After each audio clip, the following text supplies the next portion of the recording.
अजून पण मला नाही भेटलं या मावशींचा, अजून पण तिथला कचरा साफ नाही झालेला. आता ह्या आज 4था दिवस आहे आणि प्रशासन दुसऱ्या दिवशी पूर्ण फक्त एकच JCB होता, एक JCBनी काम करतात. ते सगळ्या लोकांना विचारल्यानंतर सगळ्यांनी सांगितलं की 15 ते 20 दिवस जाईन ह्या स्पीडने काम केल्यानंतर. अजून आमची माणसं तिकडे 5वा दिवस 4था दिवस आहे तरी बॉडी हातात देत नाही येत आमच्या. आणि इतका हलगर्जेपणा करतात, बोलतात एक आणि निघून डायरेक्ट जातात. कोणीच आमचा विचार नाही करत. शेवटी आज आम्हाला इथं बसावं लागतं. काल आम्ही हे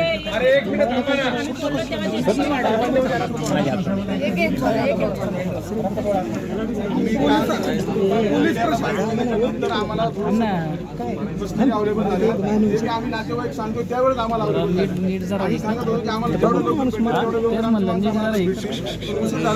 माणसं गेली आमच्याकडे.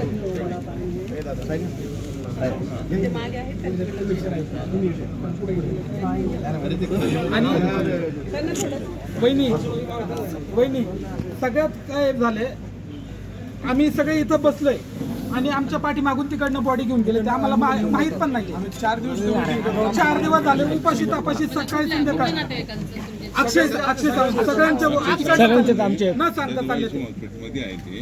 आता त्यांच्यामध्ये त्यांनी काय केलं मी त्याच्यामध्ये की यांनी निवेदन आपल्याला दिलेलं आहे. आता त्यांनी सांगितलं की त्याचं याच्यामध्ये ह्या पद्धतीने आम्हाला पाहिजे असं, तर त्यांनी एक आपल्याला हे निवेदन दिलेलं आहे.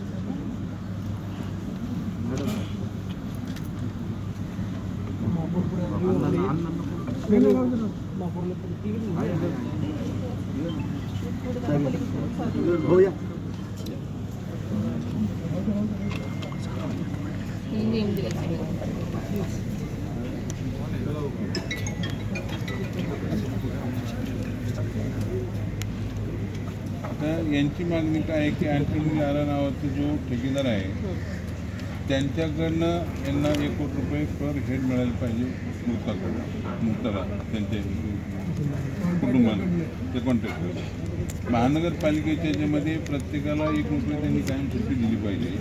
एक नंबर 2 त्याच्यामध्ये ह्या त्यांचं शिक्षण हे जे ते सगळं त्यांनी महानगरपालिकेने त्याची जबाबदारी घ्यायची. नंबर 4 त्याच्यामध्ये की आम्हाला 1 कोटी रुपये मिळाले पाहिजे पर हेड त्यांनी सांगितलेली तिथं. आणि एक घरकुल त्या ठिकाणी प्रत्येकाला देण्याची व्यवस्था त्यांनी करावी अशी त्यांची मागणी होती. आणि ज्यांच्यामुळे हे झाले ना त्यांच्यावर कारवाई झाली पाहिजे. मनुष्यवधाचा दाखल त्यांच्यावरती गुन्हा दाखल केला पाहिजे अशी त्यांची मागणी आहे. या सगळ्या संबंधामध्ये जे कोणी दोषी असतील त्यांची चौकशी आत्ता होणार आहे. चौकशीसाठी एक कमिटी स्थापन करण्याचा विचार आहे आमचा. आणि ते कमिटी झाल्यानंतर जे कोणी दोषी असतील त्यांच्यावर सखोल म्हणजे कारवाईचे आदेश आम्ही देण्यात येणार. त्याच्यामुळे तुम्ही जे काही दोषी असतील त्यांना सरकार अजिबात पाठीशी घालणार नाही. आता हे जे तुम्ही सगळे नियम दिलेले आहेत, तुमच्या मागण्या दिलेल्या आहेत, त्याच्यामध्ये मला वाटतं की कंपनीनं असं कबूल केलेलं आहे ना, की कंपनीने असं कबूल केलेलं आहे की 25 लाख रुपये प्रत्येक. आणि शिक्षणाचा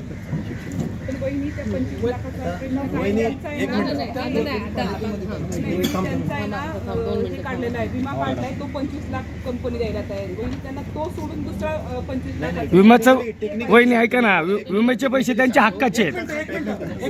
टेक्निकली मी का सांगतोय 1 CR का लिहिलेलं आहे आम्ही इथं. सगळ्यांच्या नोकऱ्या आहेत, 25-26 वर्ष 28 वर्षापर्यंत बाकी आहे.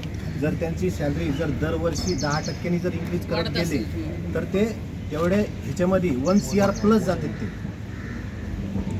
ते त्यांचा पूर्ण टेन्युअर तुम्ही कॅल्क्युलेट केलेलं आहे. 22 वर्षाचा मुलगा गेला, 22 वर्षाचा, एक 28 वर्षाचा आहे, एक 32 वर्षाचा आहे. आणि सगळ्यात वयस्कर जे आहेत ते कसबी मामा आहेत. बाकी सगळे 35च्या आतमधले. आणि सगळ्यांना लहान लहान मुलं आहेत, 5 वर्षाचे 2 वर्षाची मुलं आहेत, दीड महिन्याचा मुलगा आहे. माणसं आणि यंत्र दोन्ही वाढवलेले आहेत. ते स्लॅब फोडण्यासाठी दुसरी यंत्र मागवलेली आहेत. त्याचं स्लॅब फोडल्यामुळे आज दोन बॉडी सुद्धा मिळाल्या. त्यांना आता त्याचं काम चालू आहे. आणि बाकीच्या घटना आणि ही घटना वेगळी आहे, कारण हा कचऱ्याचा ढीग असल्यामुळे त्याच्यातून विषारी वायू आणि सगळंच म्हणजे मदत कार्य करायलाच माणसांना सुद्धा ते जड होतं.